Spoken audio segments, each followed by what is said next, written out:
All right, here's lesson 4, Exploring North America. Our essential question is describe the Protestant Reformation and its impact on the development of North America. We'll have a quiz on this here at the end of the class period, so make sure you're ready to go with that.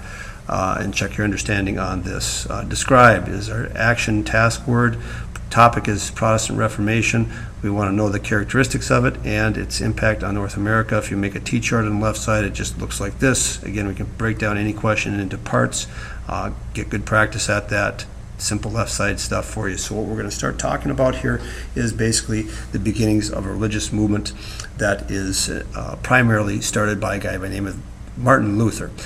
He is going to protest the practice of the Catholic Church. You don't have this here in white, but you can add it if you want into your notes. Catholic professor of biblical studies is what it should say here, from the University of Wittenberg in northern Germany. And he basically studies the Bible over the course of many years and says, I see 95 things that we are doing that are not in the Bible. We're practicing things that are different than what is being said in Scripture. And so he says one of these things is something called indulgences, the sale of forgiveness. We shouldn't be making money off this. This money was being collected by bishops and priests and kings and popes and making them very wealthy. Basically, it's creating a lot of corruptness along with other things here. And some of these people who are in the church, who are supposed to lead very simple, glamorous lives, are leading very glamorous lives and living other than what was being taught. And so they're very much into materialism. And so he said this is a problem.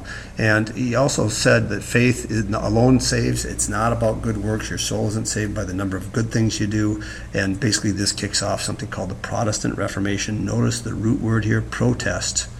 Protest. Protest. Protestant Reformation. He wants to reform. He's protesting what's being done. He wants to reform how the Catholic Church is practicing the faith. And so the Pope basically says, take that back or else, or else you're going to be executed. And others had been for what would be called heresy, and this is heresy, speaking something other than church doctrine and accepted practice. And he goes into hiding with the protection of other northern German kings and princes and some northern German kingdoms. And he begins writing the Bible in German, which was illegal. It was only meant to be written in Latin so that only the powerful could interpret it and tell the people what it meant. That was also something that could cause you to die an early death. The result here is going to be 100 years of violence and persecution, violence against anybody that is not Catholic or challenging and protesting the Catholic faith, and it's going to pit one kingdom and one leader against another. And where Luther is in Northern Europe, it's taken on and accepted by northern Germanic kings and kingdoms and princes and other kingdoms throughout Northern Europe, as we'll see. When he kind of goes away and dies away, the guy that really becomes influential here for our sake of understanding the development of the exploration of northern Europe and who starts to settle there is a guy by the name of John Calvin. He's born in France, lives later on in Switzerland, a law student, and he's a law student who published something called the Institutes of the Christian Religion. And what this does is try to standardize Protestant theories to bring it all into one condensed, standardized book. And he breaks from the Catholic Church and protested the indulgences just like Luther did. He said faith alone saves, not good work, just like Luther did. But he adds one thing that's a little bit different, and that was that there's this idea of predestination. And the only way anyone knows anyone's going to be saved is when God decides you're saved, and he's actually deciding who's saved before you're even born. And so there's only a select few that are going to get in heaven. Not everybody's going to get there, and it doesn't matter what you do in your life. If you're not chosen, you're not going to heaven, and you have to be very faithful that you're going to be one of those chosen. And so this brings about another viewpoint of the religious faith that is going to be taken on by our Puritans, and our separatists will take a look a little bit, but neither one of these individuals has their ideas spread unless it wasn't for the technological advancement that happened just prior to this time. And that technological advancement is made by a guy by the name of Johannes Gutenberg. Before 1450, books are written by hand. It's really slow. The Bible is written by hand by monks.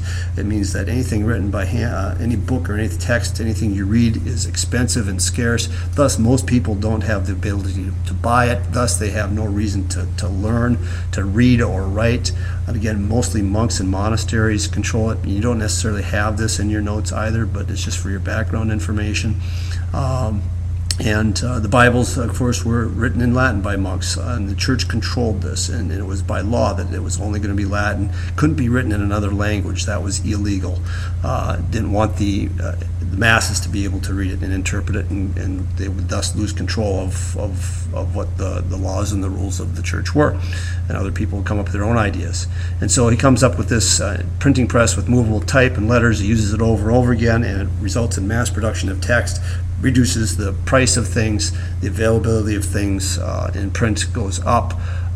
In 1456, he makes 180 copies of the first printed book, which is the Bible in German, and other vernaculars started to get printed, and other languages started to get printed with the Bible and other versions, and now the average person increasingly is going to be able to read it and interpret it. And since, again, most people are illiterate, this means that more people have the willingness to learn to read, and new ideas and ideas about how to practice the religious faith come about because of this.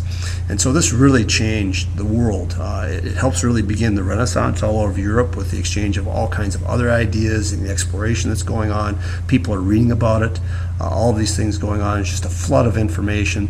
But again, it triggers and makes possible this Protestant Reformation and the religious wars that are going to happen. They're going to start causing change in northern and throughout the rest of Europe, and bring about some influence on North America and who settles there and why. Religious freedom, persecution because of religious beliefs, all out of religious conflict, and these things driving it.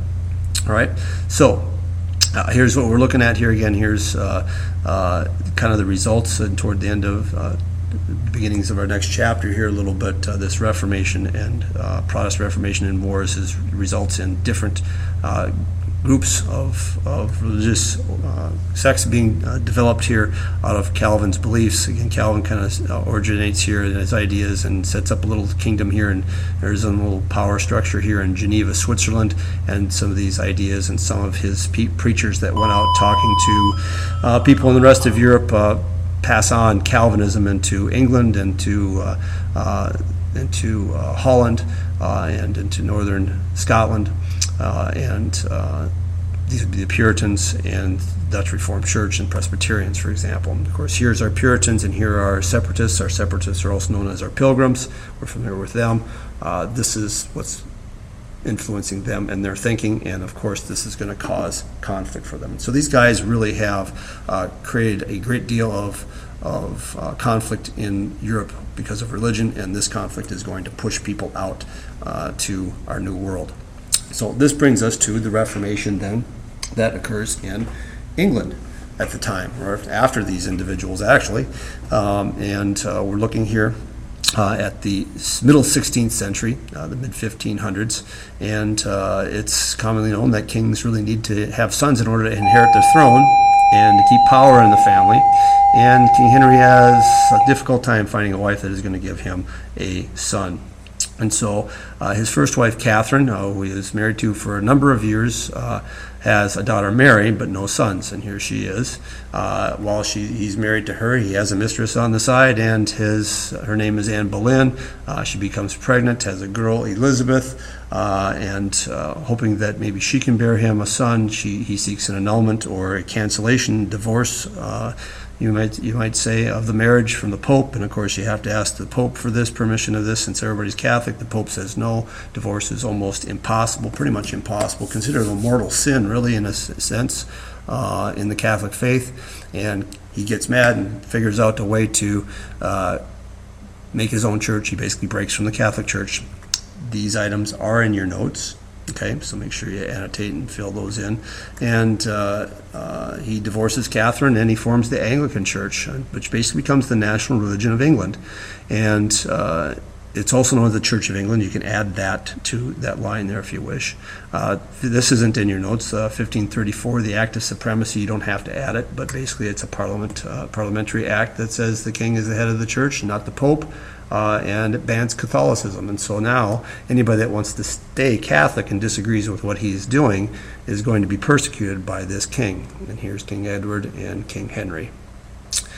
So here are the different lists of wives here. You can check those out and who is belonging to who.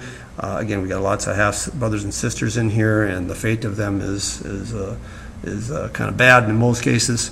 But King Henry VIII and his Reformation is going to result in, after his reign, struggles over religion in England, and there's going to be a persecution of non-followers of the English Church.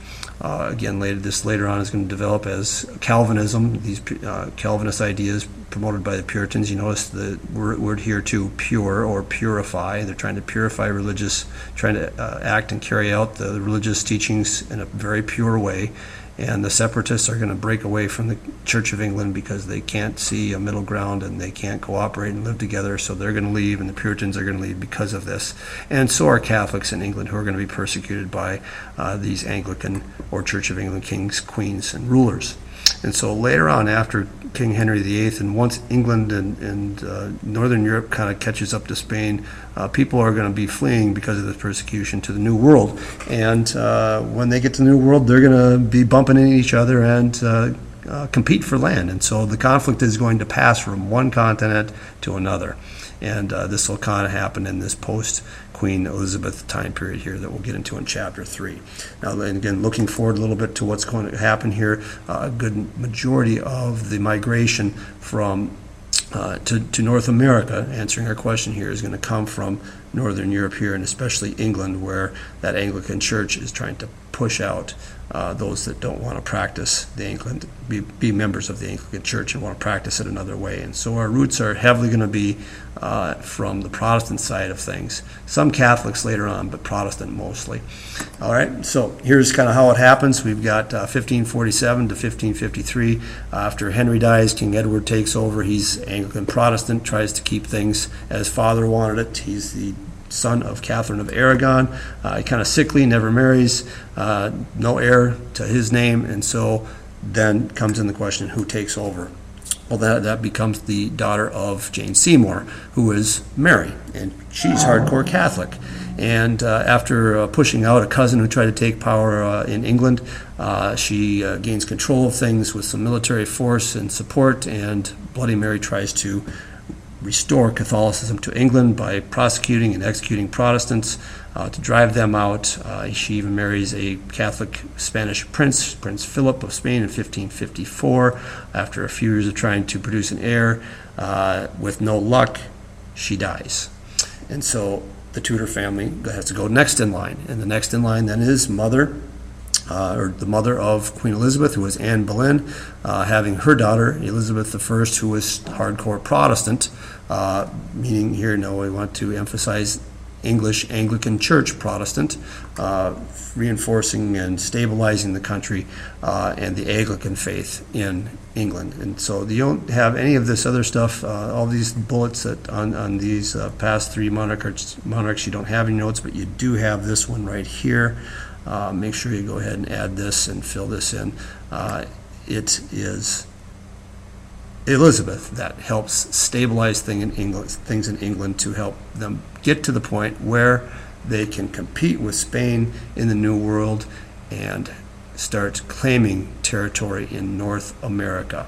All right, and again, she's Anglican. She's the Anglican Church. She's the head of the English Church. She's the chief of it, but these separatists who are followers of Calvin and these Puritans who are followers of Calvin don't mesh with her thinking, and later on other monarchs are going to drive her out, and of course she's going to persecute Catholics as well, so she keeps it an Anglican Protestant church.